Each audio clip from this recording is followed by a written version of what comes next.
Hey everyone, welcome to Tickets to Travel. On today's episode, we meet travel ticketing and operations advisor Natalia Botero. Natalia is the former GM of North America for Shotgun, as well as spent time at travel experience company Pollen and little-known company called Airbnb. Natalia will share her insights on the current event ticketing landscape, new players in the field, and how do tickets contribute to the overall travel experience. And what are some key considerations when operating a ticket-first travel experience? Since Natalia's most recent role was with Shotgun, Shotgun features are designed to help event organizers build their brand, run operations, grow their communities, and refocus on artist direction and event production. Shotgun is also the most popular app to find music, events, and parties in France, and now they are coming to North America. So stay with us because Tickets to Travel starts now.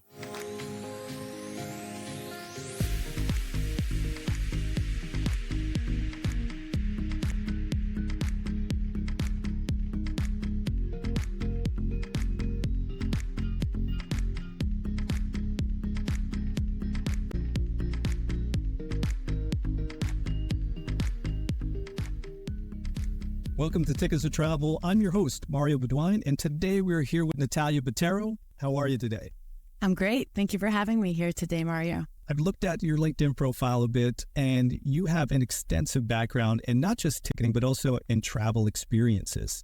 Can you walk us through your background a bit so the audience understands your expertise? Yeah, absolutely. I actually started more on the real estate side of things. That was kind of one of my first roles. And I quickly realized that what I enjoyed about that role was really more the hospitality aspect of real estate. That's where I moved to really work with Hotel Tonight. That was later acquired by Airbnb. My first role at Hotel Tonight was really helping with the go-to-market strategy and expansion of supply acquisition for Latin America. And then COVID hit. So the hotel landscape was kind of dead for quite some time. And after that, I moved to Airbnb to work on the vacation rental space, managing inventory for 5 different states and Latin America as well.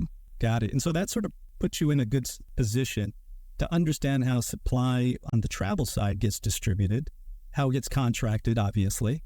And so how did tickets sort of move into this? What part of your career started that piece? Yeah, Airbnb also has a part that they sell and contract experiences for their community.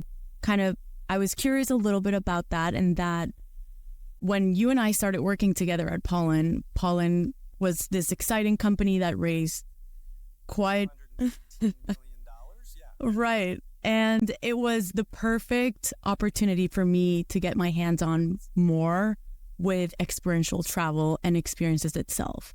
So when I left Airbnb to join Pollen, the goal was to really scale the supply department or the supply team to really scale it and make it like operationally functioning. Right, especially with hotels. And I think that is the biggest challenge that I see today with companies that are trying to really blend or marry ticketing inventory with hotel inventory as well.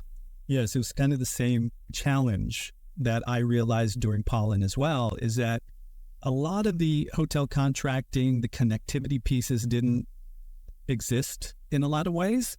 But once you add a ticket to it, or these packages that were being built, the demand was just off the charts. I remember very vividly when we first did the J Balvin packages out of Las Vegas, I literally saw 2,000 room nights disappear in 20 minutes. And that's when I was like, there's something here. This is a different model of travel, because as I think we were talking about off mic a little bit, is on, Forbes had an article about music tourism, and at this particular time in history, it's never been more popular, right? There's never been this big of an impact. And, we kind of say Taylor Swift quite a bit on this show, but I would give her a lot of the credit for driving hotel room rates, driving airfares, really through the event itself. And so your background as well from a ticketing perspective and being an advisor to this, what do you do in that space right now? Yeah, I was formerly at Shotgun, where I helped basically expand the supply in the US. And after I left, I started really collaborating with festival operators, because there's a big gap in the space of, first of all, there's 1,000 ticketing companies to choose from, and it's quite overwhelming understanding what is the best ticketing company as an operator to move forward with. It's a very different offering if you're an amphitheater, right? If you're an arena, if you are a micro festival versus if you are a massive festival. And so the needs and what they're looking to do with the different offerings, it's quite challenging. Similar to, do I want to blend my festival with hotel room nights? Right. And so really there's an opportunity to educate operators as an advisor other than working myself as a part of a ticketing company. That's right. I mean, I must run into this conversation quite a bit. There's two pieces to it. One, what is an experience, right? So right. Start looking at this travel perspective. You got theme park people. Well, we're an experience. Sorry, I have a tour through Central Park. That's an experience. I'm a museum. That's an experience. But the thing that ties them all together is a ticket. And so there are different types of tickets. And we'll talk more about that throughout our series. But not every ticket is treated the same way. Right. From an operational perspective, how it's mapped within a particular venue, if it's a time ticket, there's a lot of variance in variables within ticketing in general. And so the festival piece, the venue operator piece is where I think you have some very intimate knowledge on. So like, what are some of the things that they have to consider in their specialized, situation for ticketing? Like what makes one ticketing system better than the other? Yeah, I mean, there's a few things, right? First is, as a venue, you want to have access to your cash. So there's different ticketing companies that give you access to your cash faster than others, right? It's your ticketing revenue. You can access it whenever you want.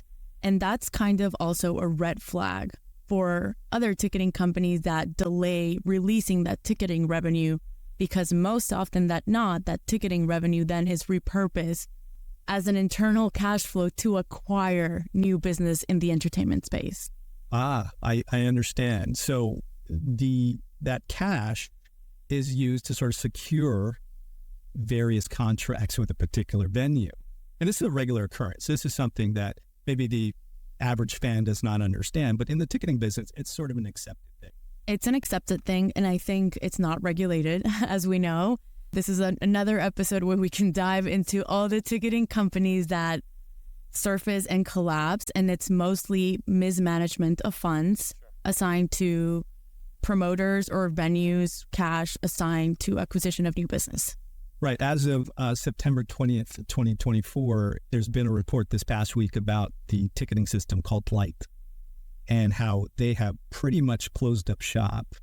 Any thoughts about what occurred during this entire, I guess, going on for a few years? Because I was doing a bit of research, and even when we were over at Pollen, they had acquired Fest Ticket, which would have been a kind of a differentiator for them. I think they were talking about just tremendous growth because of that. But what are your thoughts about LYTE? I mean, obviously you ran into them a bit at Shotgun. But. Listen, I think from an investor perspective, it's not great if we're in the music space and we keep seeing a lot of ticketing companies collapse.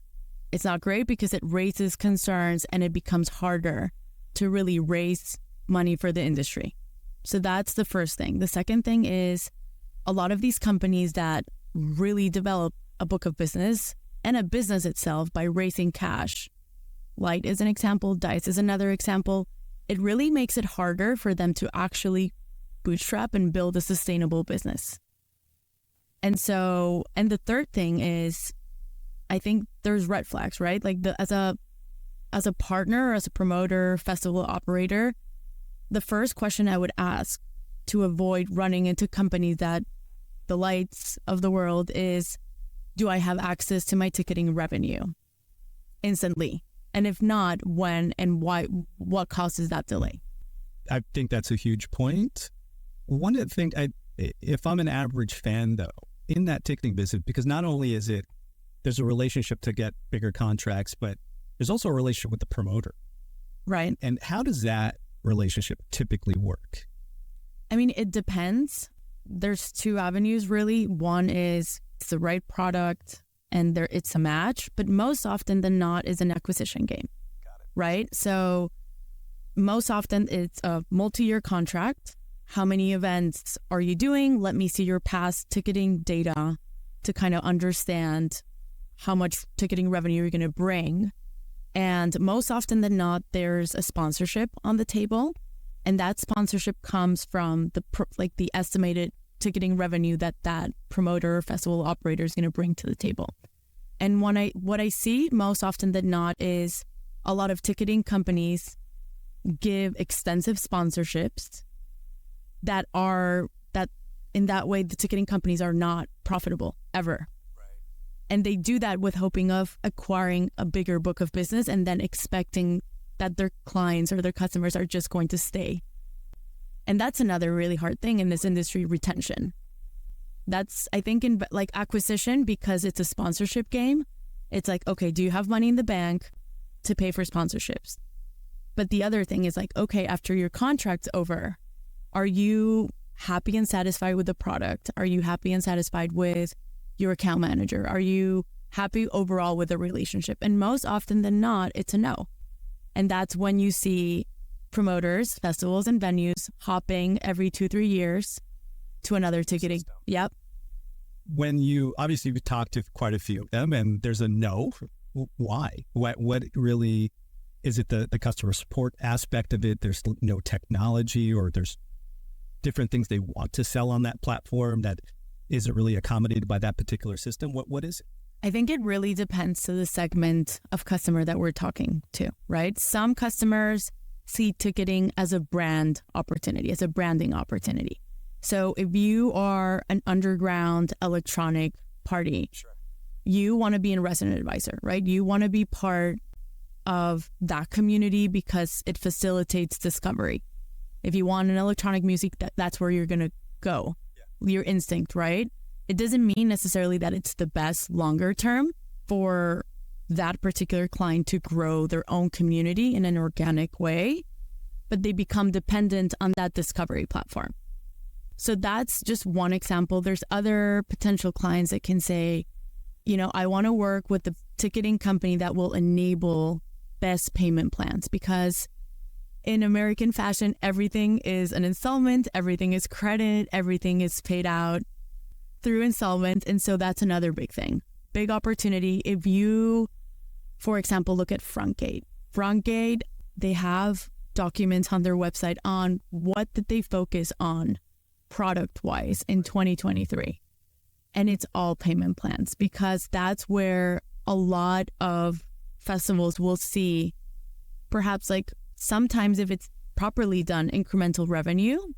But if it's poorly done, then they are stuck kind of with quote unquote bad revenue, because they take on installments and then those tickets never, there's a lot of churn. There's a lot of customers that don't finish paying off that payment plan. Interesting. Especially, these tickets are not cheap. They're not cheap. And when you start to, enhance the experience with a VIP or hospitality package of some type, yes, I think those installments are very important to that fan. So you brought up one thing that I thought was interesting, in that you said, hey, resident advisors for that electronic music culture. I didn't necessarily know that. I think that branding opportunity for a ticketing system and who they market to is something that, again, the average fan or even someone who's in the industry doesn't really know.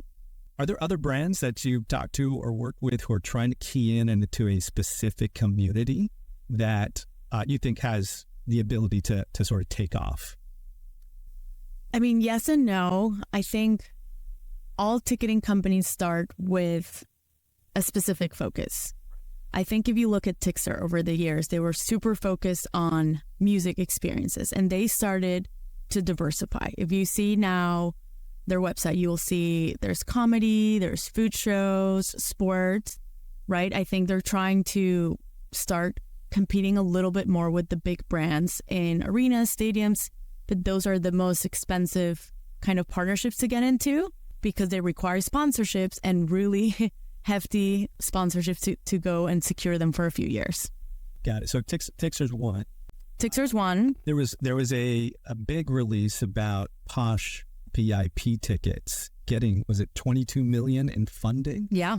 If you don't know about Posh, what is it? What is their sort of value proposition to one, the festival or party organizer, event organizer, and then to the fans? What does that mean to? Yeah, I think from what I know from Posh, I think they're doing a really great job at, if you go to an event, you're sharing with your community that you're going to this event. And if my friends know that I have great taste in music, that I have great taste, like they want to do what I'm doing, it's very easy to connect in that way. And most often, like the Gen Z, that's how they really connect, through social media. And so I think they're really leveraging the ability to connect communities through social media. I think they're doing that really well. And I think their focus is a little bit different from the regular ticketing platforms, which is diversification of events and really the creator economy, right? You can be Mario, you have your 9 to 5, but you enjoy having dinner parties, you enjoy DJing, but you want to do it, in a very curated event, and people trust that you're going to throw an amazing event. Sure. So really putting the hands of event creation, instead of just going to the big shows, really creating intimate settings for these type of experiences. Yeah, no, that I feel like that is a bit of a differentiator, especially when you start to target Gen Z, different than the millennials, different than Gen X, obviously. So I'm curious, in your research as well, what are you hearing about the big guys? I run into, obviously everyone knows Ticketmaster, they know Access because of their affiliations with Live Nation and with AEG. But what are some of the things that these new brands in ticketing are looking at to say, hey, there's a gap here, we're going to do this a little bit better? I mean, it's hard to say. Specifically with Ticketmaster, which I've run more into front gate, which is obvious. Festival end of Ticketmaster. Right. Yes. I do know that they have quite a bit of churn, mostly due to payment plan limitations. And most often those festivals go to Tixer. And so I know that the biggest limitation that they have is payment plans. Now, Access is an interesting player because, yes, they're probably like the second biggest in terms of market share in the US. Yeah. But what they're doing really well is they don't want to be the ticketing partner for everyone out there. They really qualify their clients, and they really want to work with partners that have enough business that really using their product makes sense. And so that's nice because they're not going to come in really aggressively with a sponsorship. They're going to really vet their partners as partners vet them. Something important to mention is really front gate. There's quote unquote sponsorship is really selling off your festival tickets to their database because they're the biggest, they have the largest database in the entertainment space worldwide. But I think there's a misconception there because festival operators, email marketing is dead. I don't remember the last time I looked at my email and was targeted for a ticket.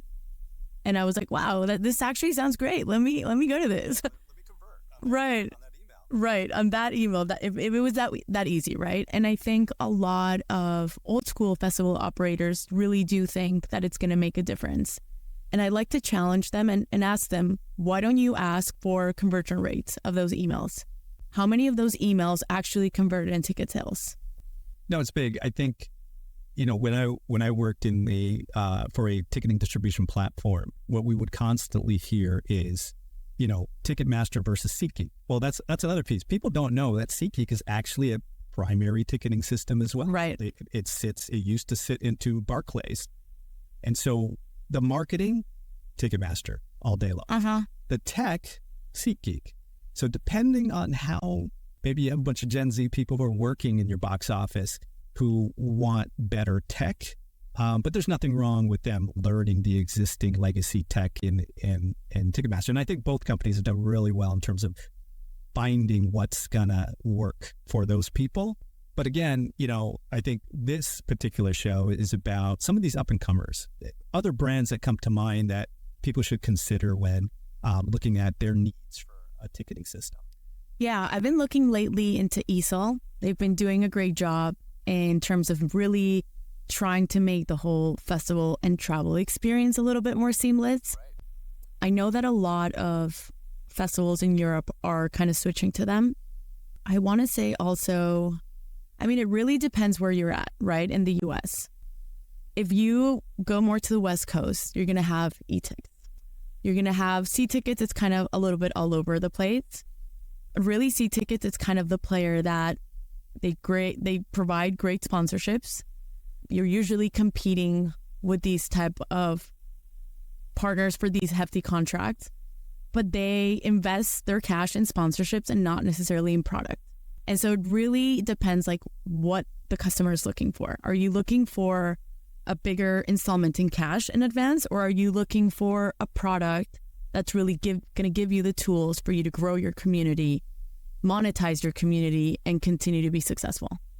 Yeah, you bring up ESOL, which I think is interesting because they do play right in that field of ticket plus hotel, right, and packaging for mainly festivals that I see.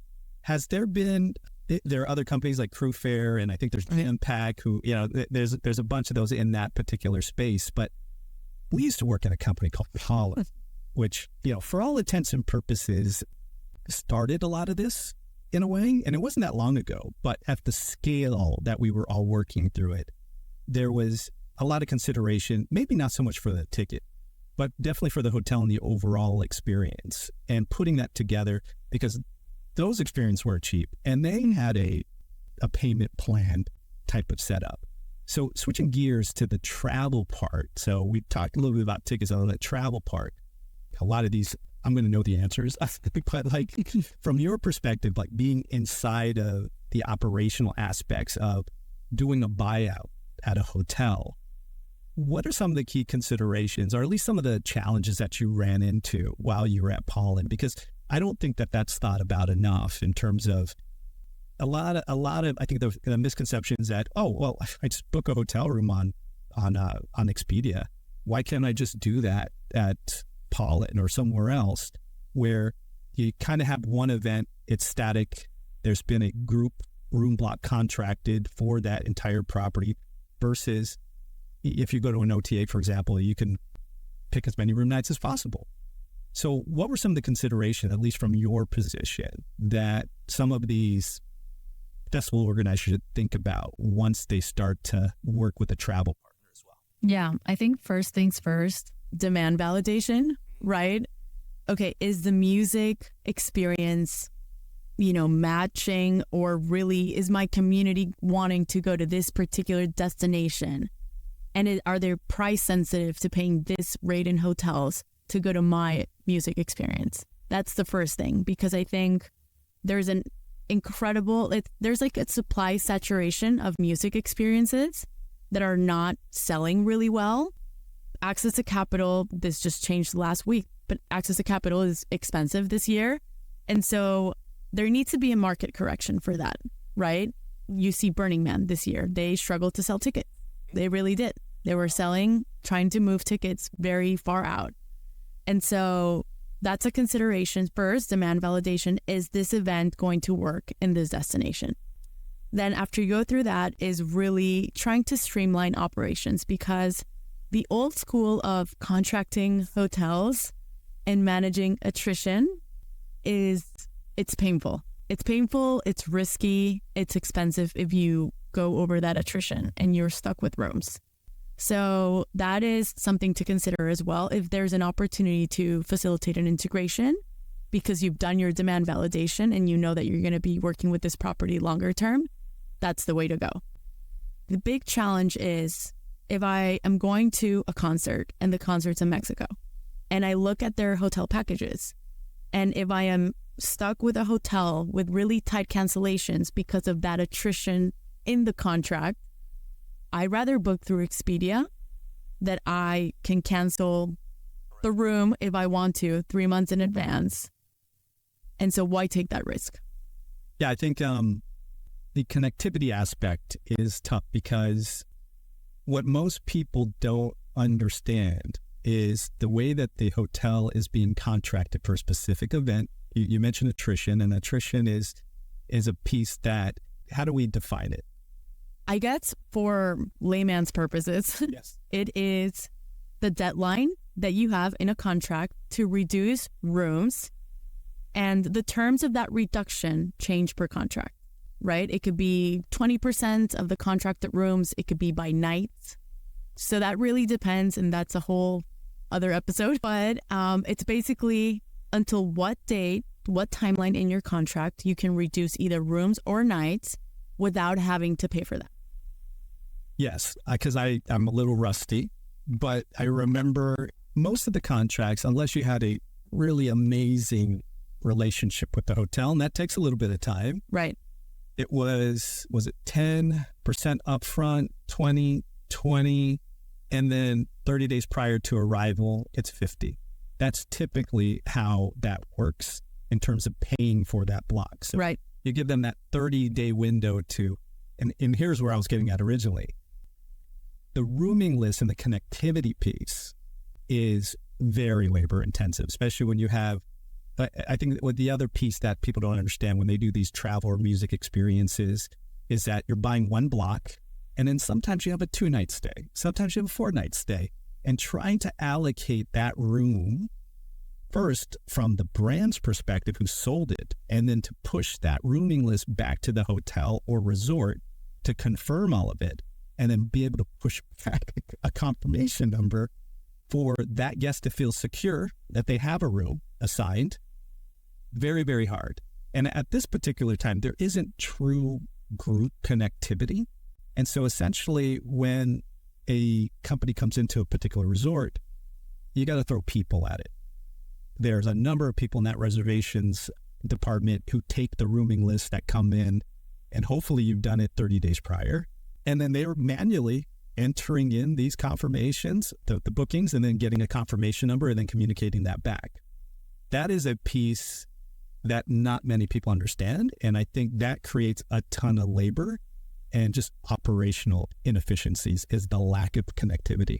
2 call outs also from that point, rooming list. First, that's a big problem for the person booking the room. Yes. But when you're going on these music tourism trips or experiential travel, you're not going by yourself. You're most likely sharing that room with your significant other or with friends. So what you were just mentioning is just for that the person that books the room. You're not even talking about the people that come with the person that booked the room. That's another layer of complexity added there without the proper connectivity. And another call out from a festival perspective is it's a challenge to manage cash flow. And if you are contracting hotel rooms in the old school way, you have to give deposits, right? And so when you're paying those deposits because you need to lock in that inventory, you're giving up your cash where you could be using that cash to secure talent. And talent is going to be, depending on what type of festival you are, the main driver of those ticket sales. The main driver of the demand. Right. Which is typically the highest cost on your P&L. Right. And so if you, as a festival, if you have developed a great relationship with the hotel, you've developed connectivity, you can retain a little bit of that cash flow because you're integrated directly, and you can repurpose that cash flow to really book talent instead of booking hotel rooms. I mean, these are all great pieces to consider.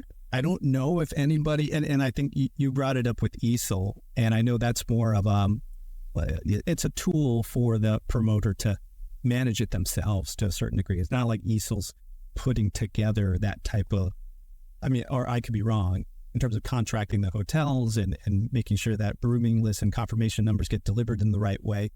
Are there any other, I guess, people or companies in the space that you've seen that are doing it right? Because I think if you and I had the opportunity to work on that when we were at Pollen, that might have made life, a lot more easier. Have you seen anything along the lines?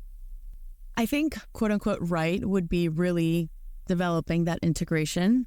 And I haven't seen it. Not yet, at least. I don't know enough about eSOL to say if they're doing it right or not. I do know that I haven't run into a company that's doing direct API integration to really acquire hotel inventory for experiences. It's not an easy task. That's why people haven't done it. But I think it'll be nothing that's worth it is easy, Completely. It's actually one of the reasons why I decided to do this podcast, because I think that if we put enough attention to a problem within this industry of merging travel and entertainment, connectivity being the piece, because I feel like ticketing systems and the legacy travel systems, whether it's a PMS, CRS, or GDS, have not had the appropriate integrations to make this so simple. Like, yes, Taylor Swift should have a bunch of different hotel packages. It shouldn't be, hey, here goes the ticket on sale, and then everybody has really high rates. It should be one and the same. It should be all connected. And to my knowledge, I know that there's a few people in the space who are working on this problem, and you may or may not see them or hear from them on Tickets to Travel. The Tickets to Travel podcast is always brought to you by Expo Travel. Expo Travel is experiences optimized travel, assisting B2B startups and companies with business development in online travel and entertainment ticketing distribution. If your company is looking for ways to boost revenue, increase average order values, or activate your member base with either travel or entertainment ticketing, contact the team at Expo Travel for a consultation today. Visit xpotravel.com. That's xpotravel.com for more information. So back to Pollen for just a second, because that's how we met. I try not to stress the implosion, if you will, of Pollen, but we met tons of people. I always say to everybody, it's like, I'm probably one of the only travel guys who knows how to book Beyonce at this point, or understand sort of the dynamics of the music industry or how festival operations work. What was some of your fondest memories of working at Pollen? Because I think it expanded both of our networks, and you are very similar to me in that you had a travel background. Yeah. And then we moved into kind of ticketing and the experiences piece. So what do you remember about that experience? Yeah, I think I really enjoyed really understanding more how venues operate when they're booking these big headliners, J Balvin, Karol G, Justin Bieber. So that's really great to see how venues operate in that sense. And I think something great that you and I learned was add-ons to experiences. And how can add-ons really help drive more of that demand for shows that aren't doing that great? Yes, ancillary revenue. I chuckled because I didn't know who Karol G was. And then we went to J Balvin in Vegas. And then you're like, oh, I know her. Well, she was backstage with us. And she's like, hello, everybody. Hello. And I was like, who is this? What is this? And then it turns out she jumps on stage and like kills it. No, I think you're right. Ancillaries are key. I think what people don't understand is the term perceived value. So like if we're doing a show in Cancun, which, I mean, how many of those did we work on? And then you had a jet skiing tour as part of that experience. It's maybe $100 per person. But if you put Justin Bieber on that jet ski with you, it could be $1,000 per person. What are some of the experiential pieces of these music experiences that you've seen that you think really work, or what's the home run in terms of maybe the economics of it or just the perceived value?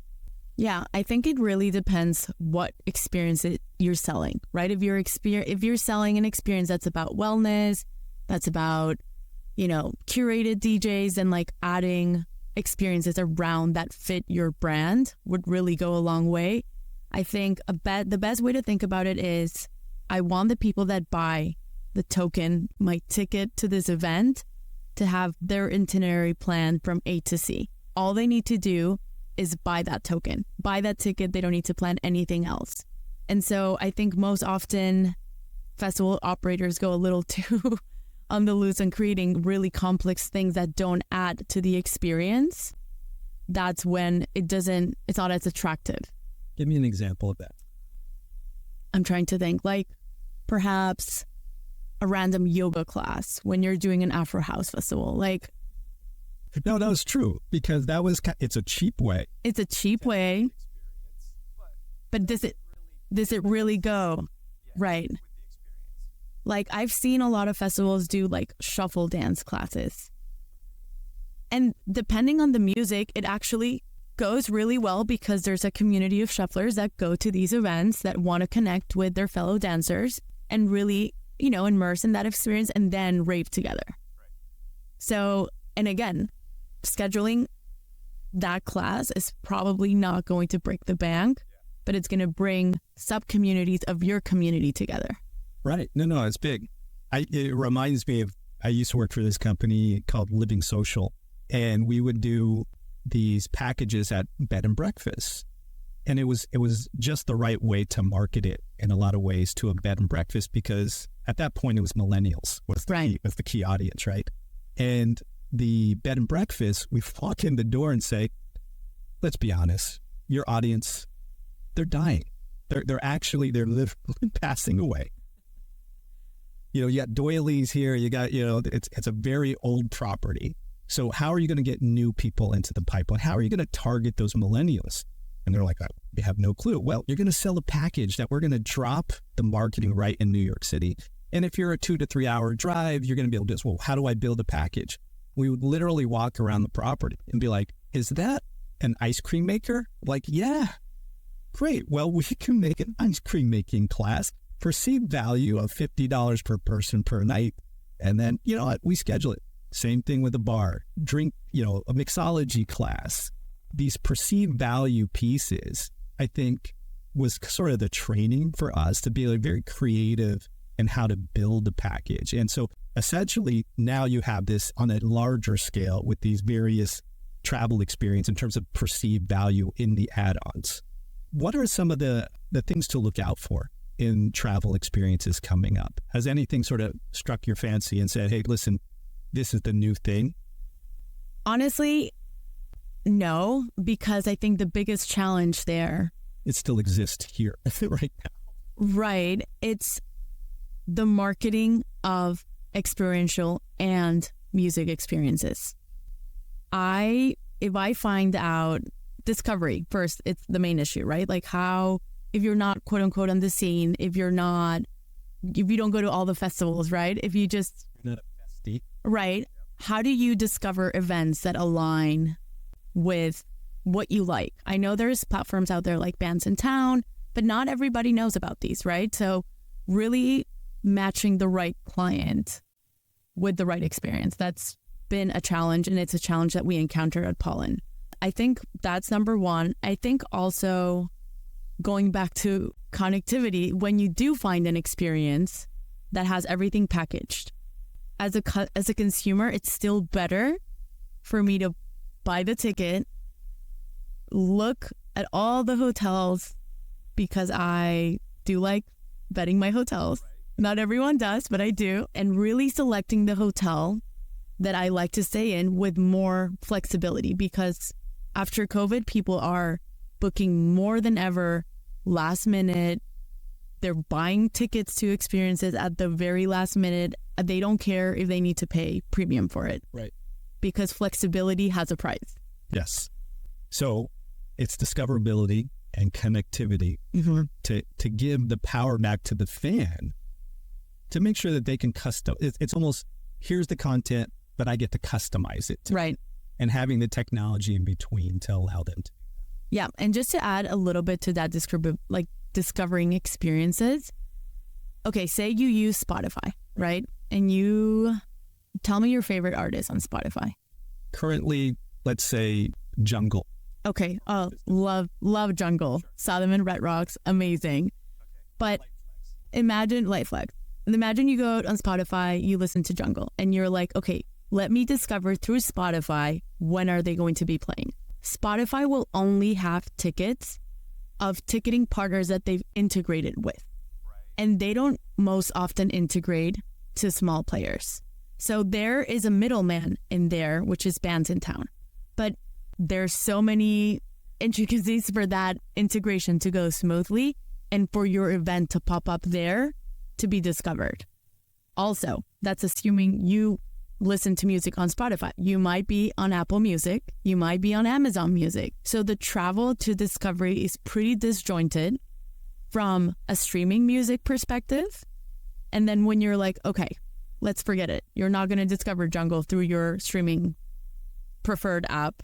Then you really have to go through all the ticketing players out there to see who's really selling them. Right.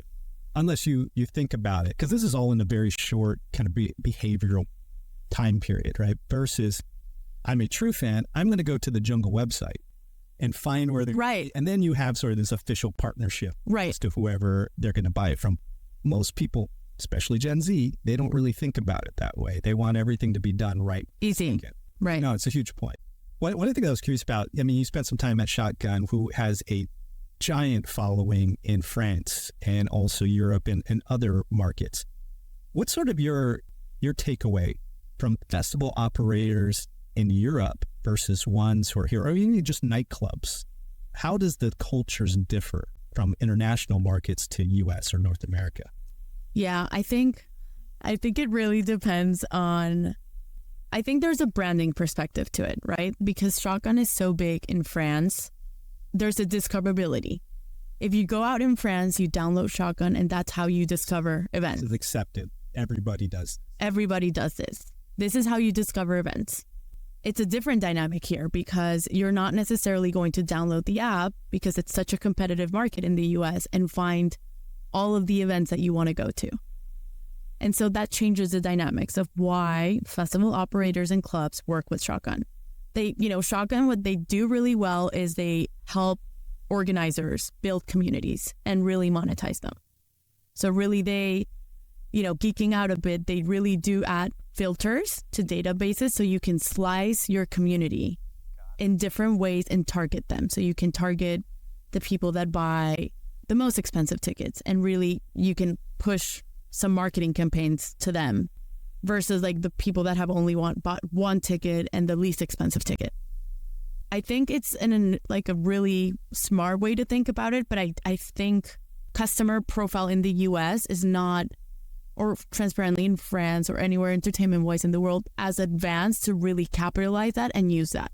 Because you have a lot of old school operators still running the businesses. That makes sense.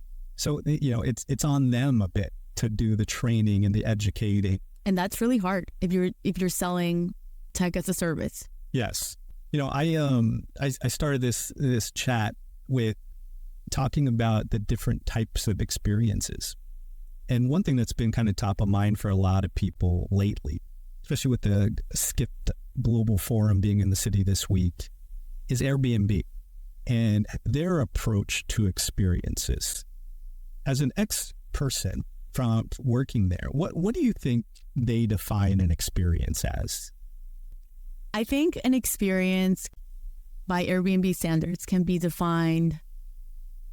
Staying at a Airbnb is an experience itself because you're experiencing someone else's home, culture, tradition, language, local economies.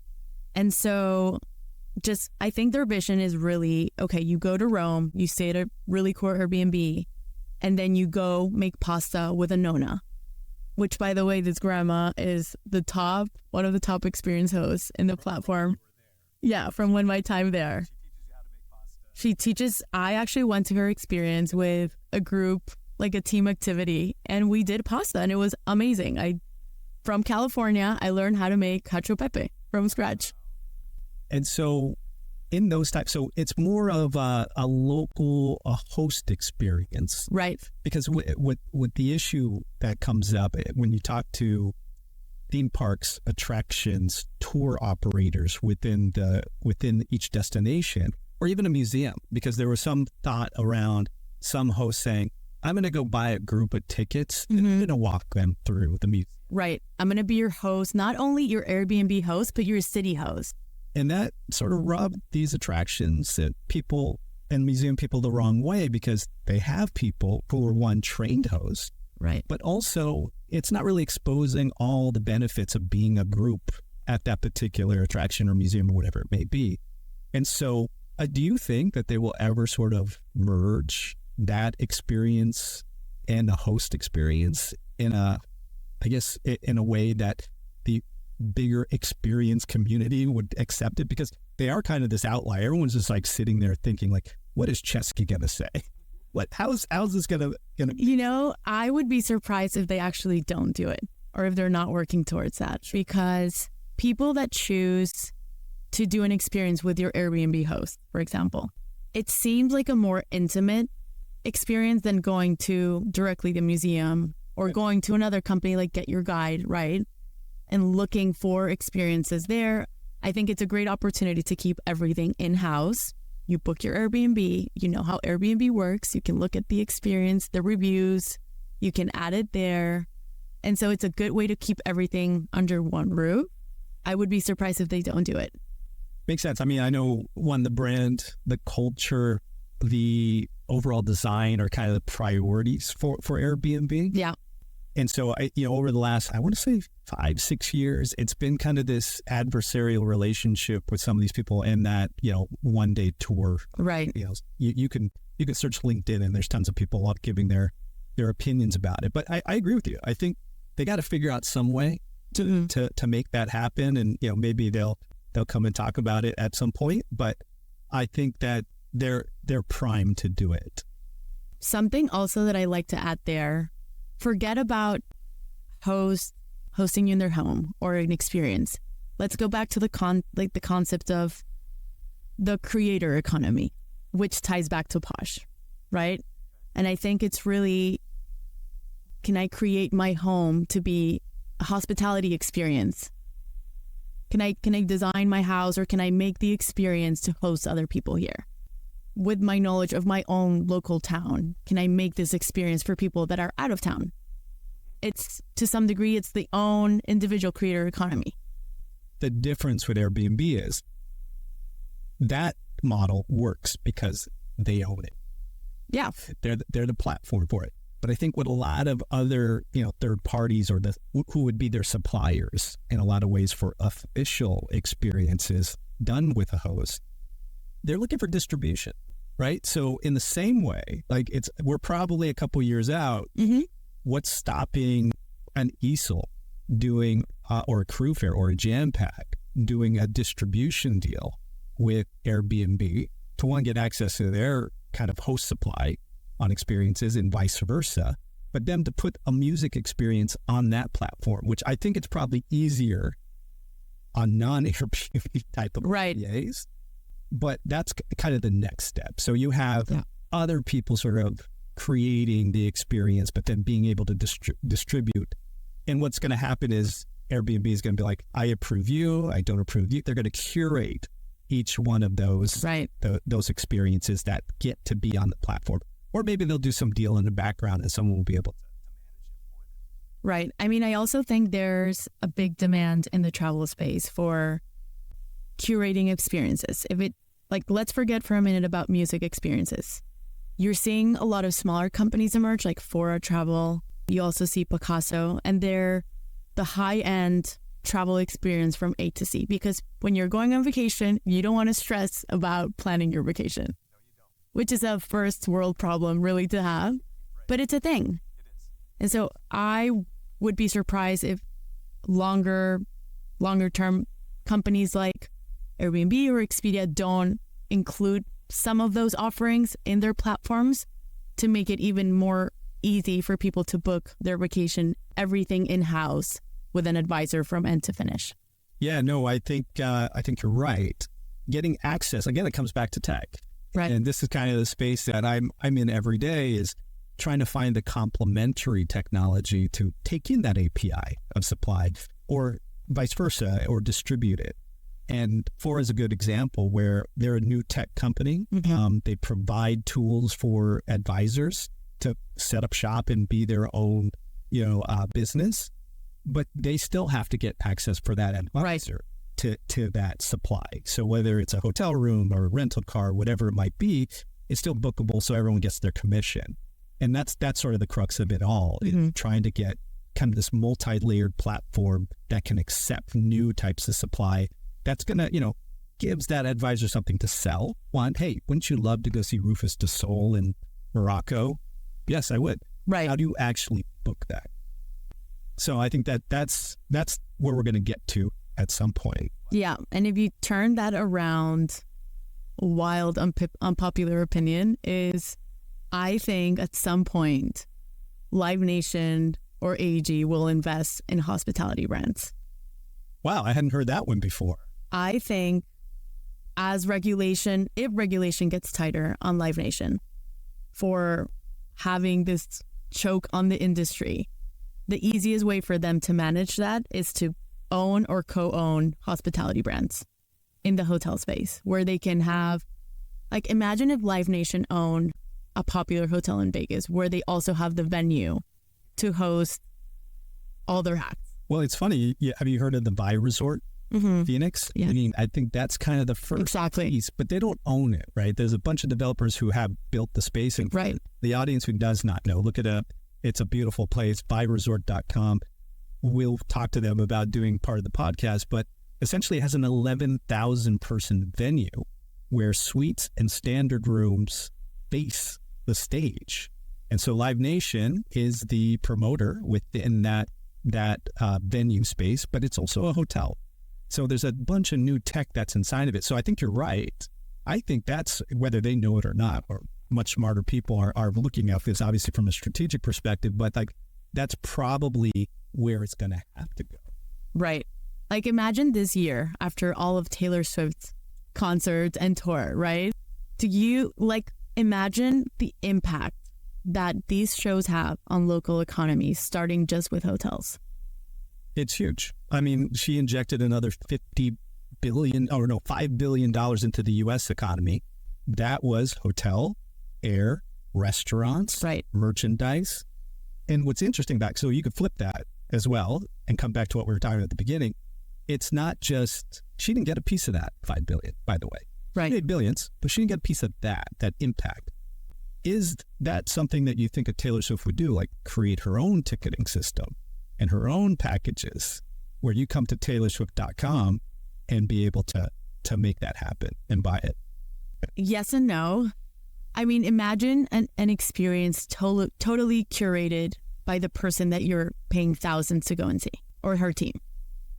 And she cares a lot about her fans, so I'm sure she would make the experience easy breezy. But really creating a ticketing company from scratch. Partnering with one, yes, but this is, we were talking a little bit earlier about this, the rise and the collapse of a lot of ticketing players. And I think a lot of people think, oh, it's, a service fee based business. If I sell a ticket, I make 10, 15, 20, 40% of the ticket, whatever that looks like, right? On top of the ticketing revenue. It's not that easy to make a good one, right?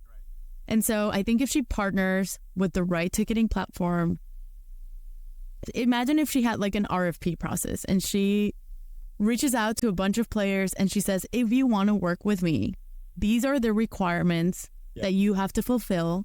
If your product doesn't have it, you have 9 months to build it. But this is the only way I'll contract with you. I think she's probably, there's a handful of artists who have that type of power. Right. She's one of them. Yeah. Which is interesting to think about because in the RFP process, Ticketmaster's in there, right? And all the big guys are in there. And depending on the venues that they're going to be in, can they be that nimble to be able to build something that's customized or at least have 8 of the 10 things on the checklist to make it happen? It would be a struggle. It would be tough. It'll be tough. I think the biggest challenge there is not so much building the tech, because if you're going to get a service fee for selling Taylor Swift tickets, that's going to get you moving to build whatever, she wants and her team wants. I think the hardest thing is the venues, right? Like if you're doing a show on Red Rocks, you need to use Access. If you're doing a show, I don't know, somewhere else where Ticketmaster's at, you need to use Ticketmaster's. So the travel, the experience of buying tickets in the iconic venues becomes disjointed. So that basically answers the question, right? Right. It would be tough for her to even think about putting together her own direct channel for her experiences. Yeah. So I like to end our time usually with on Tickets to Travel with, if you had an unlimited budget, what would be the perfect travel experience for you, Natalia? Ticket plus hotel, anything that you could do. What would be the perfect event plus hotel experience for you? You're going to laugh. Probably not. I've heard of it, but hey. I'm sure you've heard of Canyon Ranch. So imagine blending Burning Man with Canyon Ranch. Wow.